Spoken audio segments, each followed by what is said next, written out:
O Supremo Tribunal Federal segue com o julgamento sobre as chamadas emendas de relatores.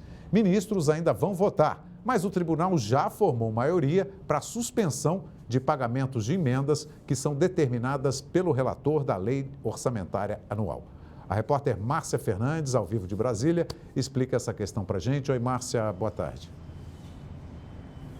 Oi, Braga, boa tarde para você, boa tarde a todos. Pois é, o STF retoma hoje o julgamento dessa sessão que já tem maioria formada a favor do voto da relatora, a ministra Rosa Weber, de suspender o pagamento das chamadas emendas de relator, também conhecidas como orçamento secreto. Até agora o placar está em 7-2, Braga. Ainda falta o voto do ministro Dias Toffoli. A ministra Rosa Weber, durante o voto dela, ela disse que esse tipo de emenda não tem transparência, por isso votou contra e foi acompanhada pela maioria dos ministros da Corte. Vale lembrar que essas emendas parlamentares, elas são aquelas parcelas do orçamento que são destinadas para deputados e senadores e que eles decidem a destinação final dessa verba. Diferente das emendas individuais, que seguem critérios bem específicos, neste caso, essas emendas podem ser repassadas para beneficiarem deputados e senadores específicos. Por isso que há uma crítica a esse tipo de emenda. O orçamento deste ano reservou 18 bilhões e meio de reais para essas emendas, sendo que 9 bilhões já foram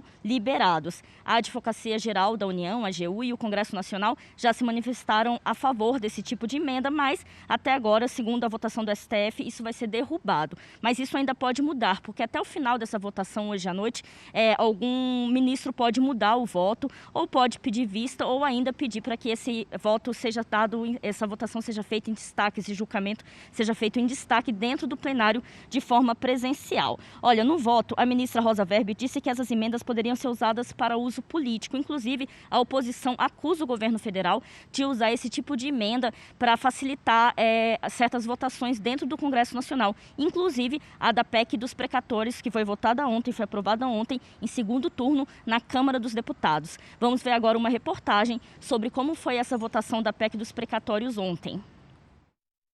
Os deputados aprovaram um projeto que regulamenta o pagamento de professores da rede pública com dinheiro de precatórios de fundos educacionais.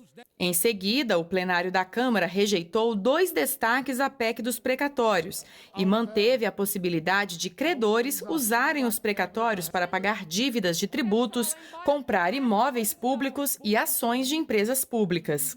Um destaque aprovado foi o que retirou do texto a permissão para o governo não seguir a regra de ouro, que proíbe a emissão de títulos públicos em valor maior que o empregado em investimentos e amortização de dívida. 303 votos sim, 167 votos não, uma abstenção. Está suprimido o texto. Os precatórios são dívidas da União com empresas e pessoas que ganharam ações definitivas na Justiça.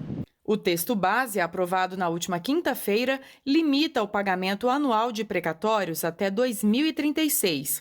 Para o próximo ano, esse limite será encontrado com a aplicação da inflação acumulada ao valor pago em 2016, que deve resultar em 40 bilhões de reais, 55% a menos que o previsto de acordo com as regras atuais. Além disso, a PEC aprovada muda a forma de cálculo do teto de gastos do governo. Com essas mudanças, a proposta libera 91,6 bilhões de reais no orçamento do ano que vem. 50 bilhões vão viabilizar os pagamentos do Auxílio Brasil, o novo programa social do governo. Outros 15 bilhões deverão ser destinados à vacinação contra a Covid e o restante para despesas obrigatórias e outros fins.